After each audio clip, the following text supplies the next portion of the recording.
Bienvenidos a Radio Buenos Aires Internacional, en un enlace directo desde Buenos Aires, República Argentina, a Santo Domingo, República Dominicana, de cara a las elecciones próximas, domingo 5 de julio, elecciones presidenciales legislativas en la República Dominicana. Estaremos analizando todo el escenario que se va a dar, va a acontecer en la nación caribeña. También tenemos un invitado de honor, un analista politólogo, un analista que está siendo consultado, siempre requerido por su visión, por el desarrollo que se puede dar en el marco del escenario, decimos, político. Estamos en vía directo a República Dominicana con Daniel Pou Suazo. Daniel Pou, quien es máster en políticas públicas, Universidad Complutense 1993-95 en Madrid, España. Es licenciado en ciencias políticas, mención estudios socioeconómicos, Universidad Autónoma de Santo Domingo 1982. También diplomado en planificación de proyectos, Universidad Nacional Pedro Enríquez Ureña y Universidad del Estado de Israel 1982. También diplomado en política exterior los Estados Unidos, UCIS, República Dominicana, 1983, diplomado en métodos y técnicas de investigación empírica, CERES UAS, la Universidad, ¿sí?, de Santo Domingo, en 1983, y tiene, por supuesto, un extenso currículum. Ya hablaremos de su actividad profesional, ya decimos profesor, ¿sí?, doctor, y un sinnúmero de actividades curriculares que tenemos el agrado de mencionar. Daniel, muchísimas gracias por este enlace para Radio Buenos Aires Internacional. De cara al 5 de julio, elecciones presidenciales, podemos decir que van a votar 7.500.000 dominicanos y dominicanas. Además, se va a elegir el vicepresidente, 32 senadores y 190 diputados. ¿Qué es lo que se disputa el 5 de julio en la República Dominicana? Bueno, antes de responder tu interesante pregunta, Roberto, quiero agradecerte la oportunidad que me brindas de llegar al público, sobre todo a los hermanos argentinos tan entrañables para nosotros, los dominicanos, donde todo el mundo sabe que un argentino en República Dominicana no es un extranjero, es un hermano más. Y de todo corazón te agradezco este privilegio que me concedes. Mira, en mi currículum se te olvidó decir algo que para mí es muy importante, porque eso me obligó a visitar Argentina. Me dio la oportunidad de visitar Argentina. Sí. Es que soy profesor e investigador de la FLACSO, de la Facultad Latinoamericana de Ciencias Sociales. Correcto, correcto, exactamente. Así es, profesor invitado también del Instituto Militar de Estudios Superiores en República Dominicana. Y tenemos a Flaxo, ¿sí?, como una de las instituciones más académicas más altas, ¿sí?, profesor investigador asociado de la Facultad Latinoamericana de Ciencias Sociales Flaxo 2000, que es, recordemos a la audiencia, Daniel, es una de las instituciones más importantes, relevantes del ámbito académico mundial.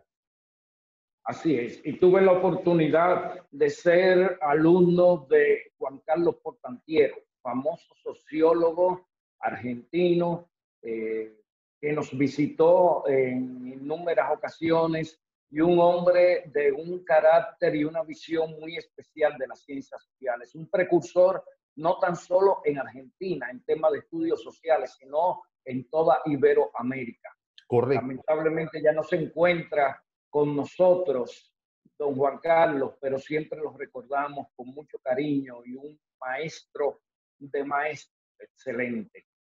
Pues mira, tenemos un proceso electoral diferido el próximo 5 de julio, porque estas elecciones debieron celebrarse el 16 de mayo. Pero debido a que la pandemia se declaró a mediados de marzo en República Dominicana, y con el consiguiente estado de emergencia, pues esto ha impactado toda la vida nacional, y la vida política no se ha podido eximir del impacto de una pandemia del COVID-19, sobre todo porque el proceso de la del primer periodo fue terriblemente contagioso en República Dominicana. Los niveles de contagio, pues, llevaron a República Dominicana a alcanzar una cifra de casi 30.000 personas, con una letalidad que en inicios fue muy alta, porque el mercado internacional de los medicamentos, de los reactivos para detectar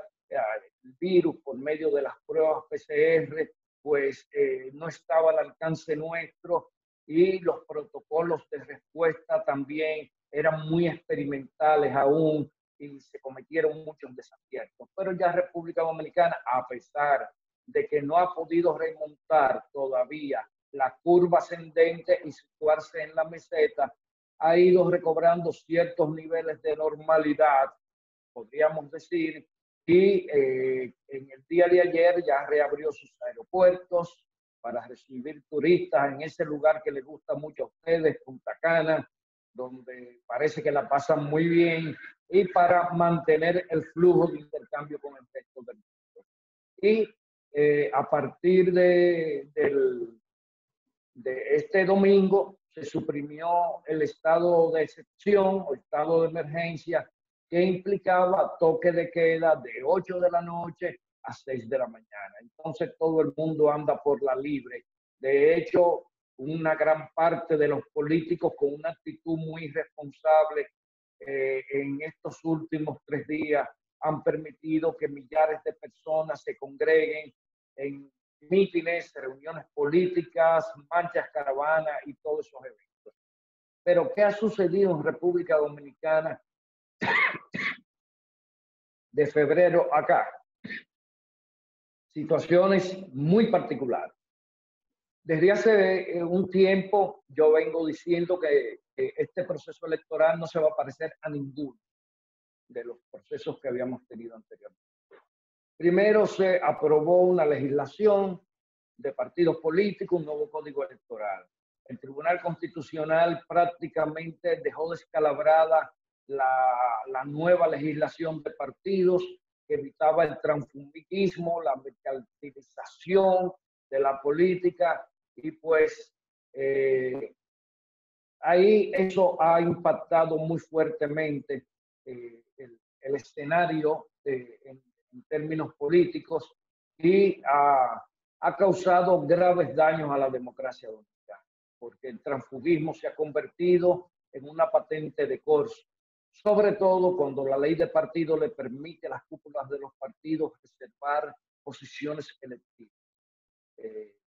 Esto se ha venido desarrollando de una manera bastante accidentada e incidentada. Nunca antes se había visto en la historia electoral de República Dominicana un proceso que en todo su discurrir hubiera tenido tantos incidentes. Es un proceso electoral judicializado. El Tribunal Superior Electoral ha tenido que evacuar más de 500 sentencias por todas las impugnaciones al interior de los partidos en la elección de los precandidatos, y porque bajo evidentes sospechas ha empezado a circular el dinero del crimen organizado, en tanto que varios candidatos, algunos en las municipales, no pudieron ser elegidos.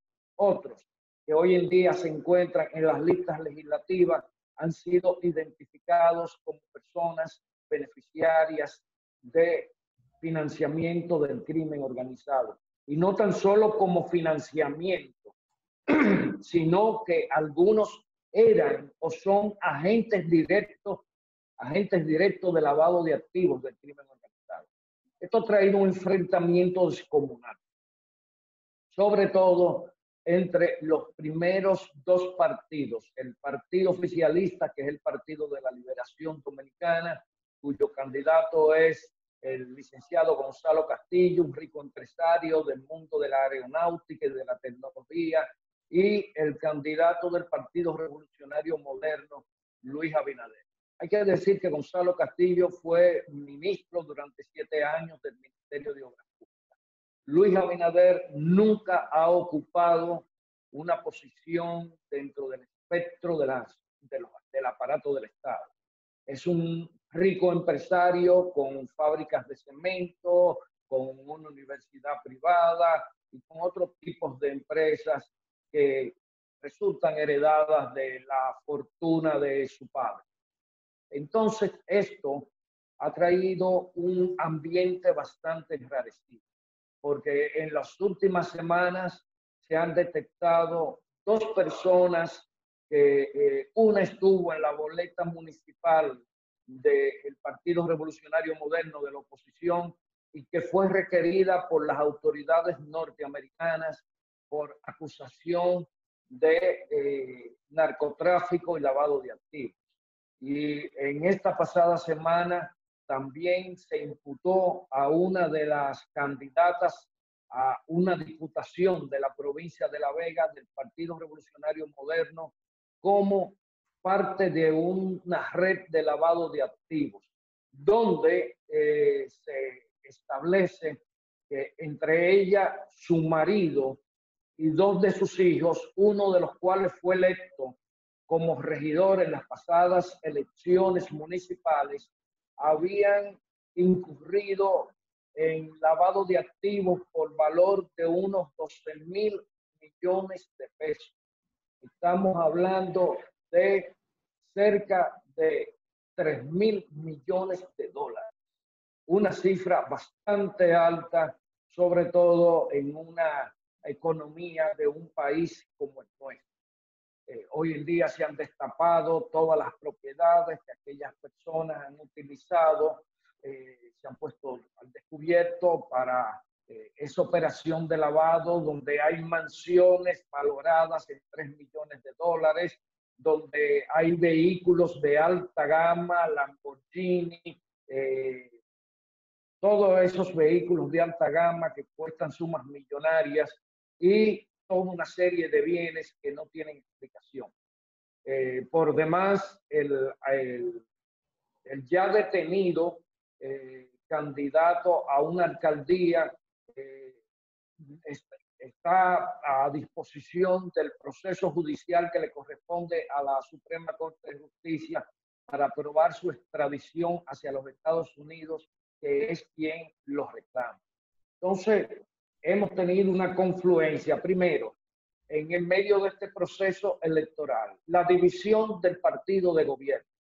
El doctor Leonel Fernández, al ser derrotado en las primarias el 5 de octubre, decide formar tienda aparte en función de no aceptar los resultados de las primarias y conforma una organización política que antes fue un grupo de izquierda y organiza la Fuerza del Pueblo, que lo catapulta como tercera fuerza para las próximas elecciones. Y por el otro lado, acusaciones del más grave y alto nivel en términos de participación de crimen organizado sobre el principal partido de la oposición liderado por el licenciado Luis Abinader Corona, rico empresario del mundo de los insumos para la construcción. Hay mucha tensión política.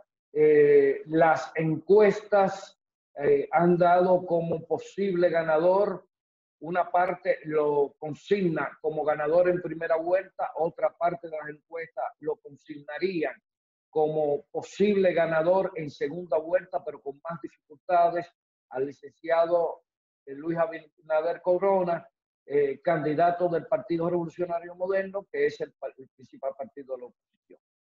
En esta atmósfera enrarecida y además se suma una variable que no ha sido muy tomada en cuenta por las encuestadoras y que podría definir los resultados electorales, que es el coronavirus, el patógeno del COVID-19, pues los dominicanos se abocan a unas elecciones el próximo domingo. Entonces, Soy de lo que sostiene la hipótesis que la posibilidad de una elección presidencial este próximo domingo va a depender sobre todo del nivel de afluencia de ciudadanos a las urnas. Sostengo que si la abstención es muy alta, seguro se puede producir una segunda vuelta. Es prácticamente axiomático. ¿Por qué?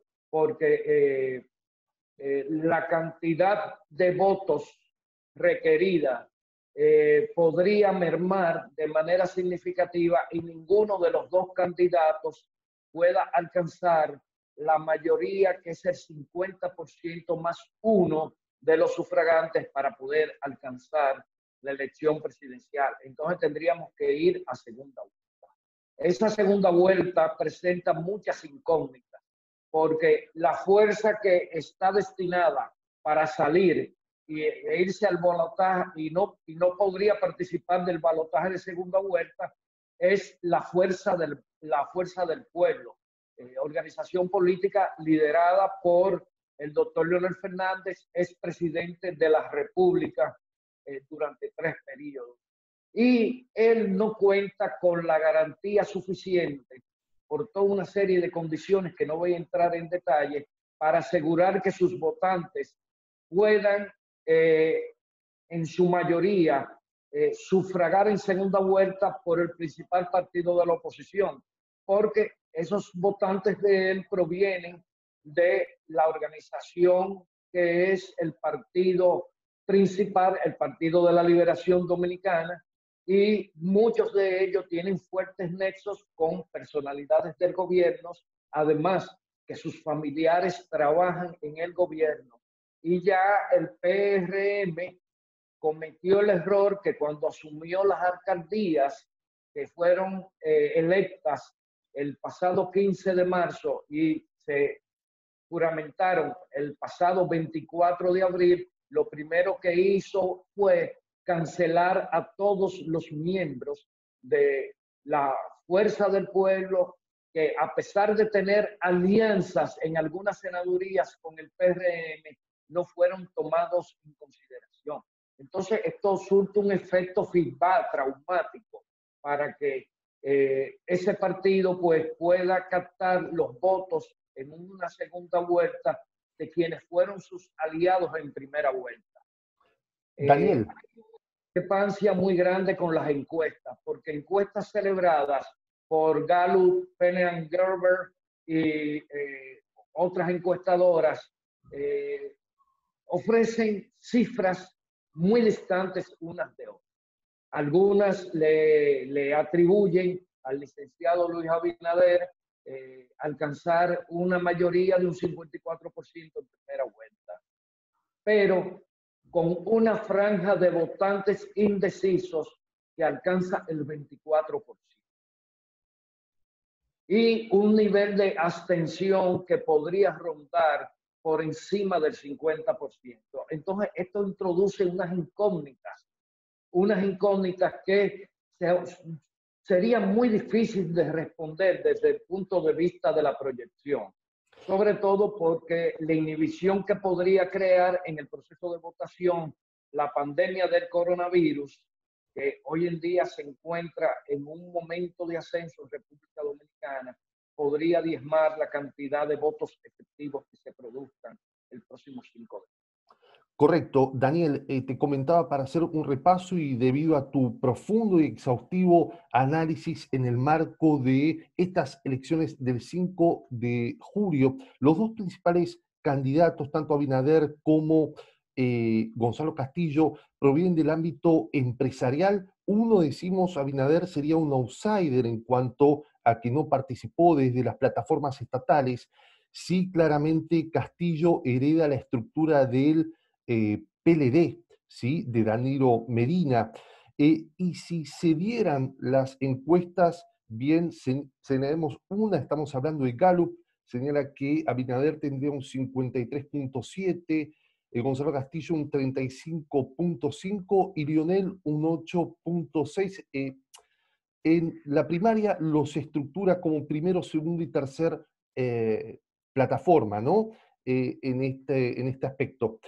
Ahora, si fuera a un balotaje, sí, el 26 de julio, recalquemos que esa es la fecha de la segunda vuelta, si se diera el balotaje, el 50+1, claramente define mucho esa elección, cuál es la posición que va a tener el electorado del tercer candidato. Ahí me parece que juega, digamos, un papel muy importante, tanto sea el referente, en este caso el expresidente que fue presidente por 3 periodos, Leonel Fernández Reina, o el electorado mismo, hacia dónde, ¿sí? Hacia dónde se involucraría, hacia dónde votaría. Claramente entre el PLD y el PRM está mucho más cercano por afinidad propia al PLD. Entonces, esto marca también, como bien mencionás vos, un escenario de incertidumbre bastante alto. Correcto, sí. Más a que tendríamos que añadirle el 24% de los votos indecisos, que ya ese voto indeciso en primera vuelta pues ya se podría identificar en los resultados. Entonces nos suma una segunda incógnita de esos votos indecisos, porque si esos votos indecisos en una proporción significativa votaran por el doctor Leonel Fernández, pues caerían dentro del canasto de la incertidumbre de hacia dónde van a moverse los votos del doctor Leonel Fernández. Pero todo el mundo sabe que el PLD es un partido que siempre ha tenido una gran capacidad de cooptar a su favor los votos indecisos. Sobre todo porque el PLD es un partido que ha mantenido un equilibrio macroeconómico en el país y la mayoría de esos votos indecisos provienen de las capas medias y altas de la población. Y esas capas medias y altas de la población no son gente que tienen ataduras con ningún partido político ni con ningún liderazgo.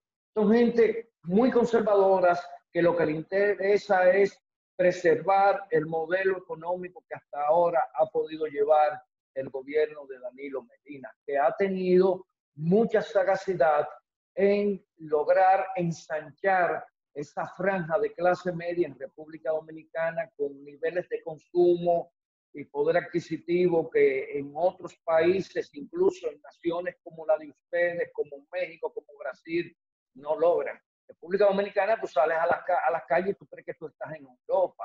Vehículos de alta gama europeos con muchísimas facilidades de pago, porque ya en República Dominicana el nivel, señores, de las capas medias de la población en términos de presupuesto personal ronda por cerca de los $10,000 mensuales, que es un nivel bastante alto. Claro, nosotros somos un país con profundas desigualdades, así como cualquier ejecutivo tiene una serie de ingresos que, contando los incentivos que se le asignan en sus funciones, y estoy hablando de ejecutivos del sector privado, pueden alcanzar $10,000 mensuales, que es un ingreso considerable. Entonces, hay un trauma que se arrastra mucho y que afecta mucho el proceso de decisión, de toma de decisión de las capas medias.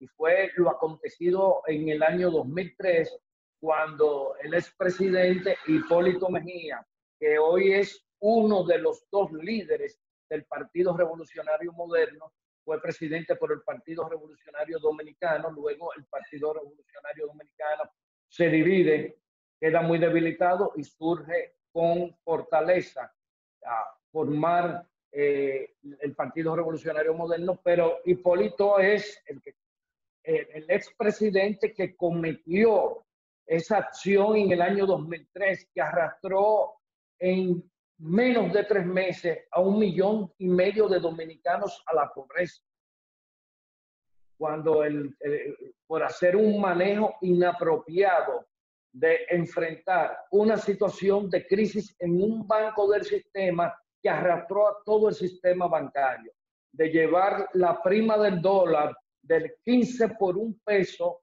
o sea, 15 pesos por un dólar a 55 y 60 pesos por un dólar.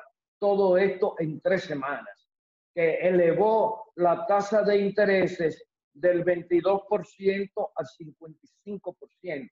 Entonces, esos sectores que durante este periodo de tránsito del 2004, que encabezó el doctor Leonel Fernández, a el 2020, que luego en el 2012 el doctor Leonel Fernández fue relevado por Danilo Medina, el actual presidente, que se encuentra en su segundo mandato, pues esa gente siente mucho temor de que aquellos vuelvan, porque de todas maneras la mayor parte de la dirigencia de ese partido, una parte sumamente fundamental y con mucha influencia política dentro de la organización, pues pueda volver a resurgir con una aventura económica, sobre todo en el tránsito de una crisis del coronavirus, que como sabemos, la CEPAL acaba de decir que llevará a 30 millones de latinoamericanos a la pobreza,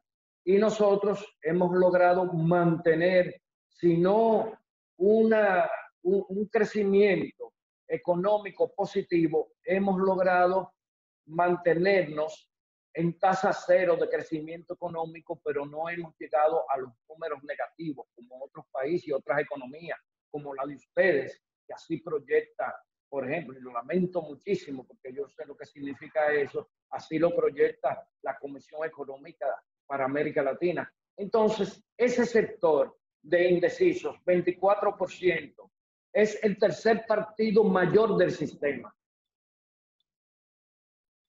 Porque primero está dentro de las encuestas el PRM, y luego el PLD, y luego el partido de los indecisos, 24%, porque el doctor Leonel Fernández se encuentra oscilando entre un 9 y un 11%.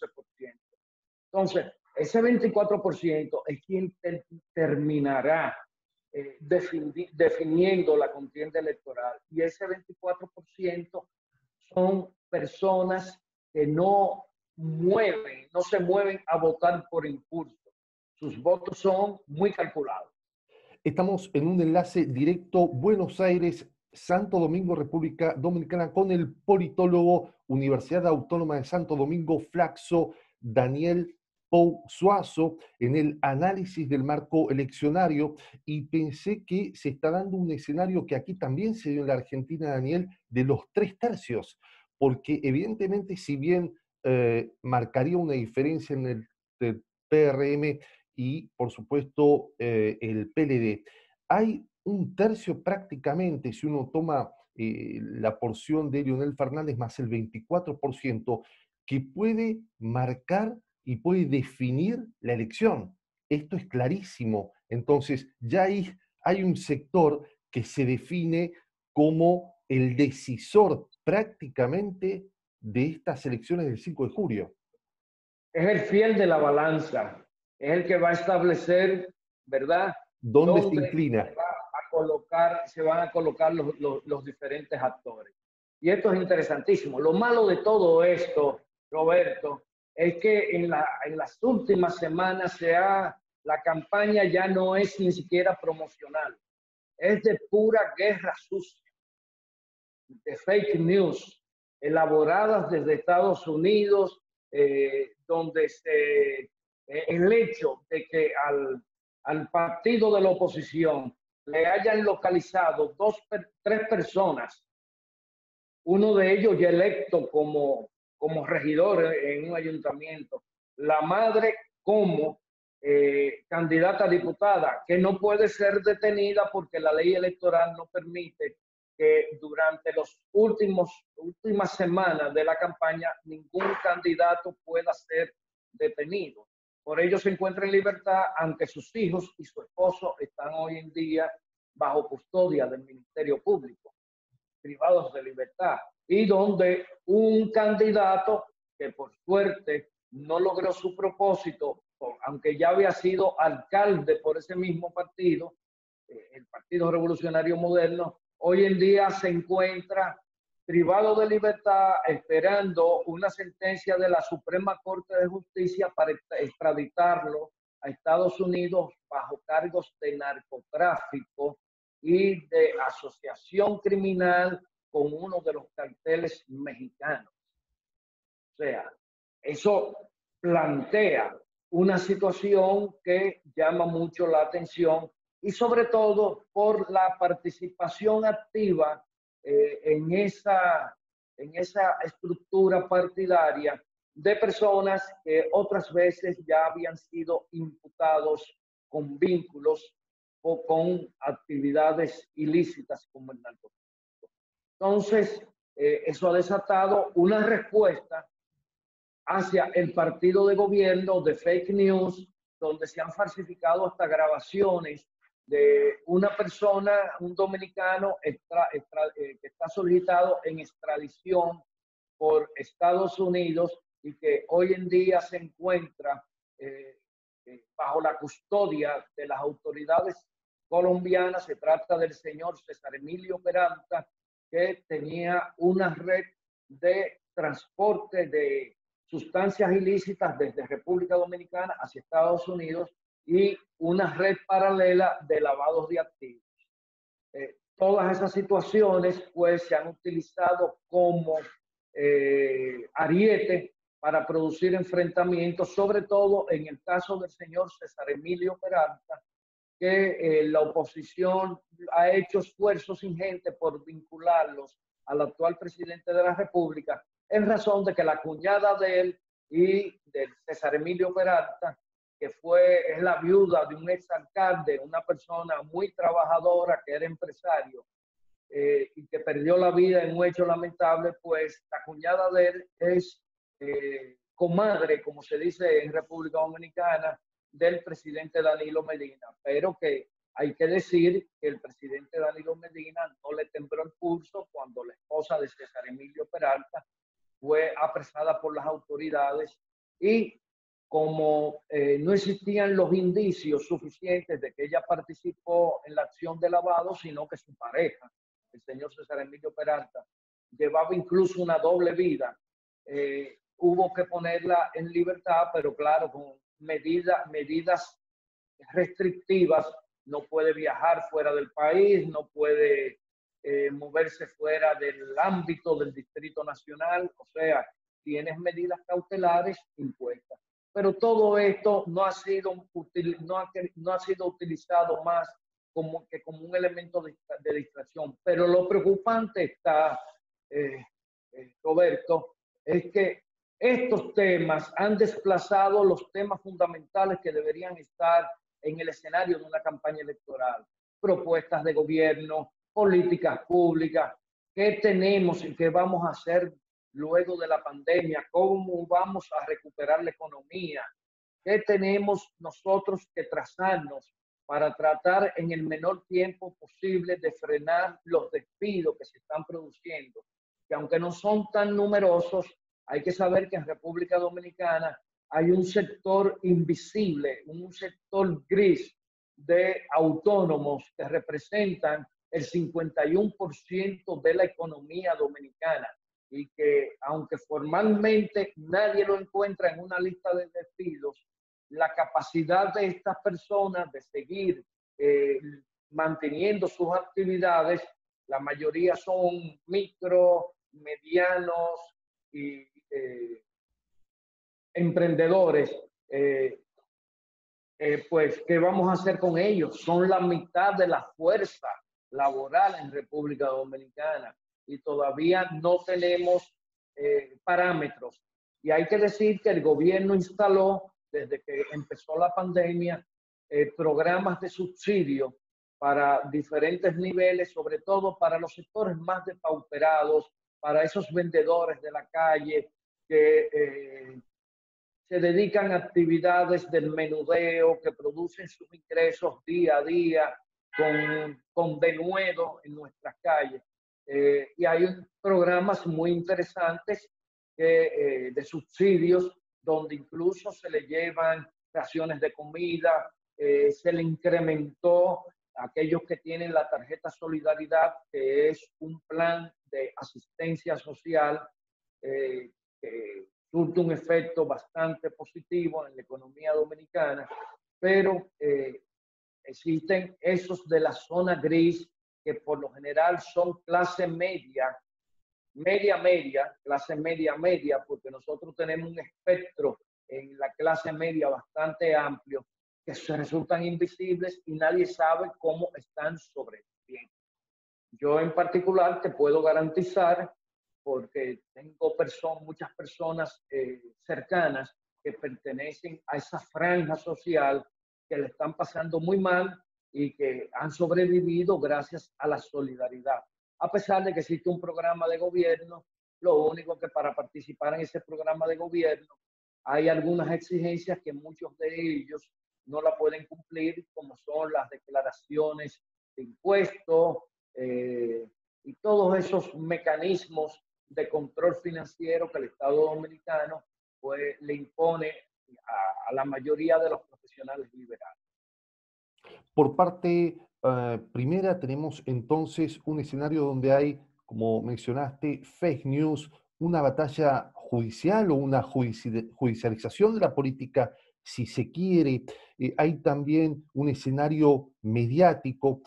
En otra parte tenemos un dispositivo del gobierno que sale a tratar de marcar programas de contención social en este marco de la pandemia global, que también le aporta una cierta estabilidad a un público que es altamente autónomo, como bien marcaste, pequeños y medianos productores, emprendedores, cuentas propistas, autónomos en definitiva. Ahora, esta elección también está marcada en un punto por los candidatos de los eslogan.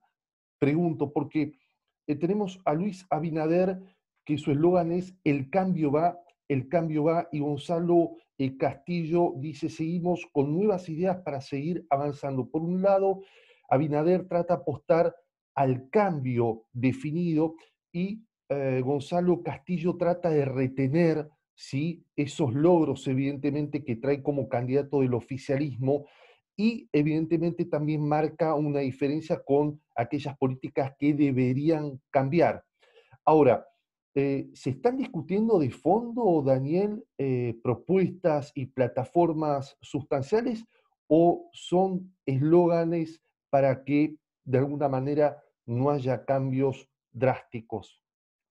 Bueno, lo que sucede está que es indiscutible que los eslogans de campaña nunca son, podríamos decir, elementos que anclen muy bien con la realidad. O sea, hay siempre una euforia, una idea que se implanta como recurso mediático, pero cuando tú pides que se ponga el contenido sobre la mesa, ahí entonces se emerge la pobreza de los planteamientos. Indiscutiblemente que uno de los principales problemas que ha tenido Luis Abinader es de convencer, porque él no tiene referente de gobierno. Él no tiene referente de gobierno. Es convencer de que él va a establecer un cambio.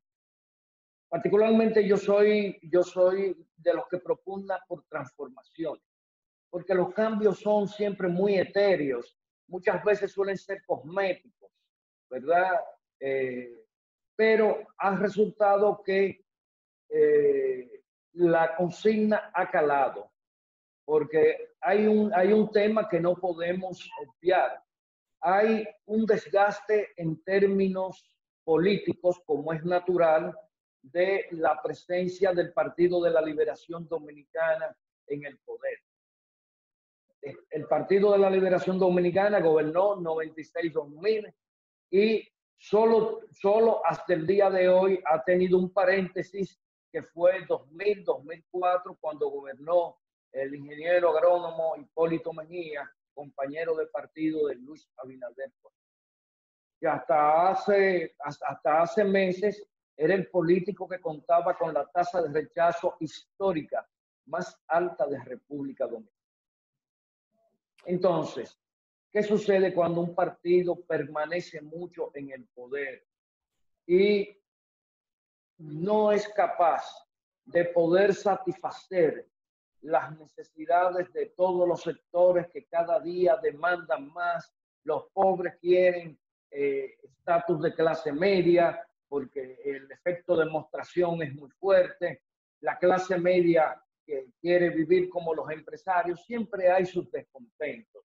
Y sobre todo, que también, y eso no es innegable, los gobiernos del Partido de la Liberación Dominicana desde el 2004 hasta la fecha también han estado muy sacudidos de escándalos con temas financieros, el caso de Brecht y toda una serie de situaciones que merecen ser explicadas. Yo te puedo decir que yo a veces escucho denuncias de contratos que nunca se ejecutaron, pero la oposición los presenta como que se ejecutaron. Se ha llegado hasta lo personal. Eso sí es un tema que desdice y esas cosas. Ahora se ha introducido el tema de lo religioso, de las tres causales del aborto, de la política de género. Aquí la iglesia protestante cuenta con una militancia, una adscripción bastante fuerte. Los católicos son más liberales. Y ayer se produjeron reuniones, por ejemplo, con el licenciado Luis Abinader Corona, porque su asistente y encargado de su estrategia política, en una grabación que se hizo pública, denostó a una parte importante de ese sector de las iglesias evangélicas. Entonces, esto es otro ingrediente que se incluye ahora. ¿Cuál está en contra y cuál está a favor de las tres causales? Parece como si estuviéramos en el medioevo, donde hay personas que hasta propugnan porque los homosexuales no tengan derechos reconocidos. En República Dominicana, un país donde la doble moral campea, pues estos son recursos que también se incluyen en la campaña electoral. Pero a final de cuentas, yo creo que esa franja del 24% de indecisos podría definir lo que podría suceder en primera vuelta, además, Roberto, de la afluencia de los votantes que asistan a los colegios electorales a hacer sus votos efectivos. Los congresistas no tienen problemas porque a ellos no se les exige umbrales. Lo que sí se vislumbra es que vamos a tener ahora, sobre todo en la Cámara de Diputados, que es el principal sector del poder legislativo que funciona de manera eficaz como contrapeso, vamos a tener una variedad mucho más grande en cuanto a composición. El Senado de la República, no. El Senado de la República seguirá, por lo visto, siendo una maquinaria donde siempre se implantará la mayoría simple, porque por lo general los dos principales partidos son los que se disputan la mayor cantidad de curules en el Senado de la República. Solamente hay que ver que hoy en día el principal partido de la oposición, el Partido Revolucionario Moderno, en las elecciones del 2016, solo pudo alcanzar una curul en el Senado. Una sola. Otro candidato, Daniel, que está en la plataforma, que viene desde hace tiempo y que me parece que si bien es menor la proporción de proyección que tiene es Guillermo Moreno García, Alianza País. Es un perfil abogado, ¿sí? Procurador fiscal fue del Distrito Nacional. En la actualidad es principal líder del partido, por supuesto, al país, Alianza País. Moreno, ¿sí? Define que él es el único candidato capaz de enmendar el rumbo torcido, afirma, al país durante décadas por negociantes de la política. Es decir, se plantea como un outsider o un renovador de la política en términos aparenta de transparencia política. Si bien no tiene por lo visto incidencia en los números, Moreno García, eh, ¿puede también aportar a la inclinación de esta balanza, Daniel? Sí, mire, hay que saber que el doctor Guillermo Moreno fue procurador fiscal en el primer gobierno del doctor Leonel Fernández. Era una persona muy cercana al Partido de la Liberación Dominicana. Y producto de una situación que se presentó, el doctor Guillermo Moreno fue cancelado de esa Procuraduría Fiscal y ahí viene su rompimiento con su cercanía con el Partido de la Liberación Dominicana. Guillermo Moreno es un gran hombre, es un hombre con una trayectoria de honestidad, un hombre con una visión bastante renovadora, pero Guillermo Moreno es un abogado en ejercicio que ha intentado ver la política a través del derecho. Y la política y el derecho no siempre confluyen dentro de los mismos cauces. Entonces, por ejemplo, hay una visión juridicista aberrante y él no escapa a eso, a pensar que la normativa puede sustituir las políticas públicas. Y la normativa solo sirve como marco de legitimidad de políticas públicas. Entonces, los temas de transparencia no tan solo pueden garantizarse desde el punto de vista de la acción punitiva, sino también de la preventiva. Hablando de rendición de cuentas, controles exhaustivos y procesos transparentes. Entonces, el discurso de Guillermo Moreno no logra calar de una manera suficiente en la población. La mayoría de sus seguidores son jóvenes descontentos con los grandes partidos del sistema, y no tantos, pero sí son jóvenes y gente de una trayectoria conservadora en la vida política. Además, que dada su situación de abogado en ejercicio, el doctor Guillermo Moreno no ha podido forjarse una plataforma política con una capacidad laborantista para que impulse su proyecto. Entonces, Guillermo, a quien le tengo un aprecio inconmensurable, igual que a su señora esposa, que es candidata a diputada por mi circunscripción, dicho sea de paso, la doctora Aura Celeste Fernández, una persona de una integridad incuestionable, han tenido muchas dificultades para conectar, sobre todo en un modelo político donde el clientelismo y el asistencialismo son indiscutiblemente instrumentos de cooptación muy fuertes. De una manera principal, estas elecciones del 5 de julio marcan un antes y un después en el escenario político. De darse que Gonzalo Castillo fuera el triunfador, significa que el PLD continúa, que ha tenido un éxito o una sostenibilidad marcada durante largos años en el poder y derrotando, por supuesto, al principal, no solo candidato opositor, sino que cuenta con un número bastante alto, más alto que el oficialista en las encuestas. Y de darse que Abinader ascendiera al poder, también marcaría un quiebre, un impacto al interior de lo que es el PLD. Ya tuvo dos decisiones, Guillermo Moreno y Leonel Fernández. Quizás si hubiera estado en cohesión el PLD, hubiera logrado una mayor plataforma, aunque también sostiene un número muy importante, considerando ese 24% que es un factor clave como el que mencionas. ¿Crees que este escenario entonces, el 5 de julio, ya vos lo adelantaste, es una elección clave?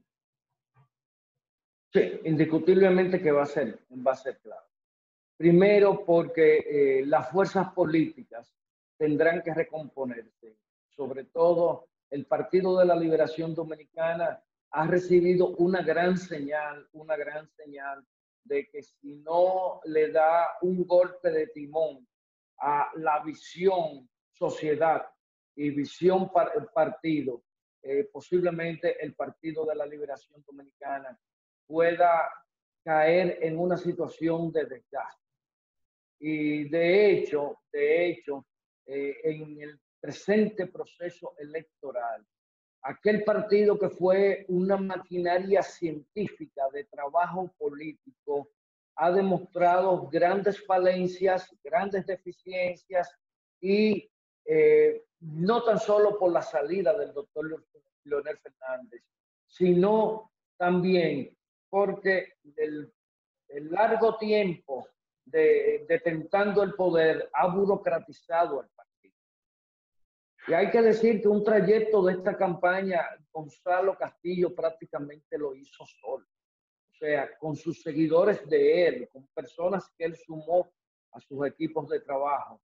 Y se han connotado pocos esfuerzos de parte de los principales cuadros de esa organización política. Daniel. Que ha dado una señal inequívoca de esa situación de desgaste que produce la larga permanencia de un partido en un nicho de confort tan formidable como es el poder. Es que hasta el cuerpo humano, cuando deja de ejercitarse, se anquilosa.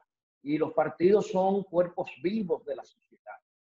Sí, claro, el PLD perdió su hegemonía en términos de raigambre de clase media. El PLD llegó al poder, se ha sostenido en el poder hasta el día de hoy por el voto duro de la clase media. Hoy en día no es así, porque la clase media aspira a más.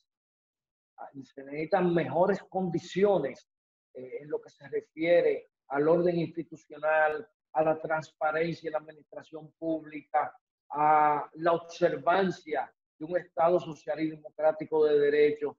Pero hay algo más que subyace, que todavía no ha tomado una manifestación que podríamos considerar como un elemento importante o preponderante en este momento.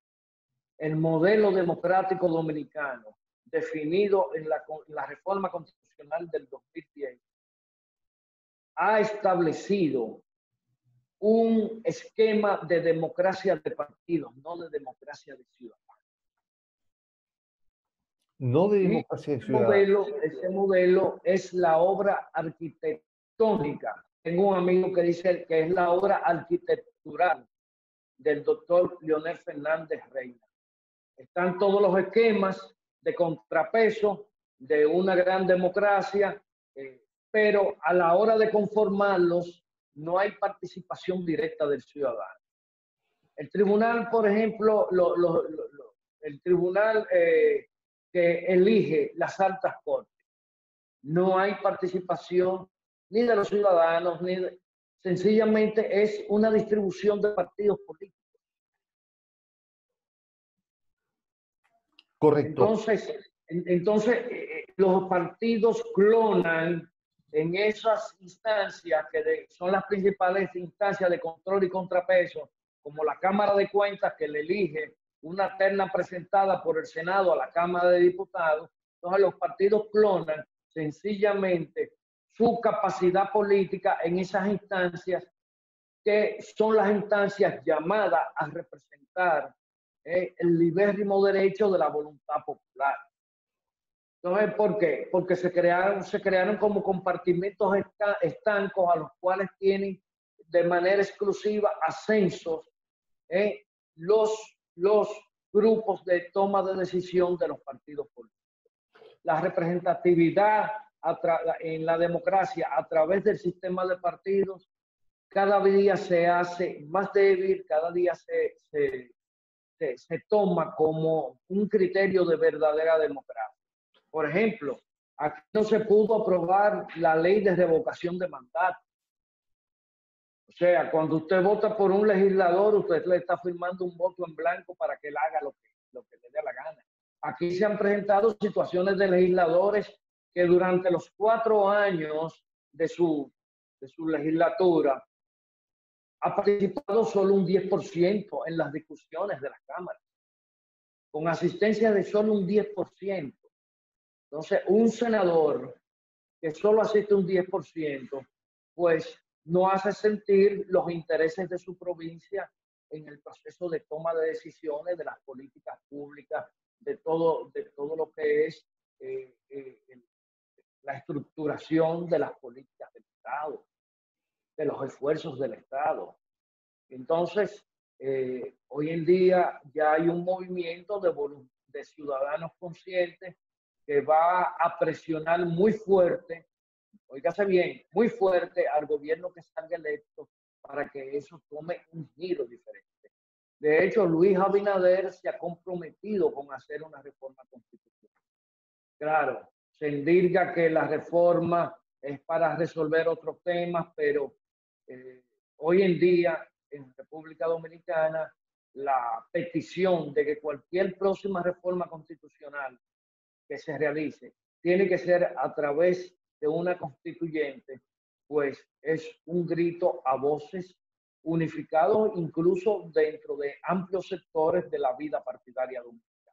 Daniel, ¿cuáles son las principales demandas de los dominicanos al 2020? ¿Es la transparencia gubernamental? ¿Es la situación económica, la generación de empleo y productiva? ¿Es la gestión de salud en cuanto al COVID-19? ¿Es la situación del Poder Judicial? ¿Cuáles son una o dos principales demandas en la agenda social de los dominicanos? Te voy a dar cuatro para ser conciso. Cuatro, bien. Primero, transparencia y rendición de cuentas en el manejo de fondos públicos y régimen de consecuencias para aquellas personas que cometan indelicadeza en sus funciones. El segundo aspecto, el segundo aspecto, eh, el tema de la conformación del aparato judicial y del sistema de justicia.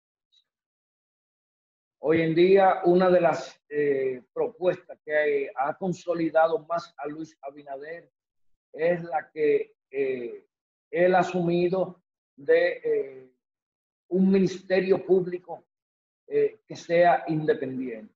Claro, eso lleva una reforma constitucional y toda una serie de situaciones que siempre hay que decir que del dicho al hecho hay un gran trecho. Porque dentro de su propio partido hay fuerzas, hay sectores que se oponen a ese tipo de modelo. El tercer aspecto, la seguridad ciudadana. Es un tema que en todas las encuestas, hasta hace pocos meses, estuvo en primer lugar. Y no tan solo la seguridad ciudadana desde el punto de vista de, de las garantías necesarias para preservar la integridad del ciudadano, sino la seguridad ciudadana en términos de reclamos de políticas por la presencia del crimen internacional y del microtráfico en República Dominicana, que ese es un tema profundo porque el microtráfico como actividad en República Dominicana ha logrado desarrollar una economía sumergida que mueve millones de dólares mensuales y tiene un gran impacto en términos de redistribución en los sectores más pobres de la población.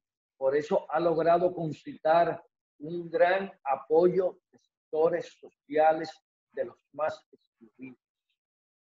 Y el cuarto aspecto, que es un aspecto que también gravita de manera significativa, es la racionalidad de la inversión pública. Correcto. Creo que con esos cuatro pilares son temas fundamentales. Correcto. Son estos cuatro ejes, este cuadrilátero, podríamos decir, que marca la agenda nacional en la República Dominicana. Ya al concluir este reportaje en directo, en este enlace República Argentina y República Dominicana, dos naciones, dos estados que tienen profundos lazos de hospitalidad y también históricos. Quiero concluir esta entrevista, este reportaje, agradeciéndole al doctor Daniel Pousuaso, ¿sí? Un eminente analista político, ¿sí? Universidad Abierta Autónoma de Santo Domingo, bien, la UAS, y Flaxo como instituciones, más una acabada experiencia internacional en instituciones académicas de gran prestigio. Te agradecemos profundamente, Daniel Pou, y seguramente tendremos otros reportajes porque esto abre más ventanas hacia la historia reciente de República Dominicana y otros temas que seguramente podremos explayar, pero ha sido claramente brillante esta intervención en cuanto a contenidos y a interrogantes que se abren no solo en el marco eleccionario, sino también en la vida de los dominicanos. Muchísimas gracias por este contacto para Radio Buenos Aires Internacional, Daniel Pousuazo. Muchas gracias, Roberto, y a través de ti un gran abrazo a ese pueblo argentino que también es mi pueblo, que siempre lo tengo presente con mucho cariño y mucha admiración. Muchísimas gracias. Por supuesto, retribuimos la gratitud desde la República Argentina. Sabemos que la comunidad dominicana aquí en la Argentina es muy intensa y ha marcado, por supuesto, un hito en las relaciones bilaterales. Así que profundamente agradecidos seguiremos con el doctor Paul Suazo en próximos reportajes haciendo análisis y, por supuesto, viendo más a profundidad acerca de la nación dominicana.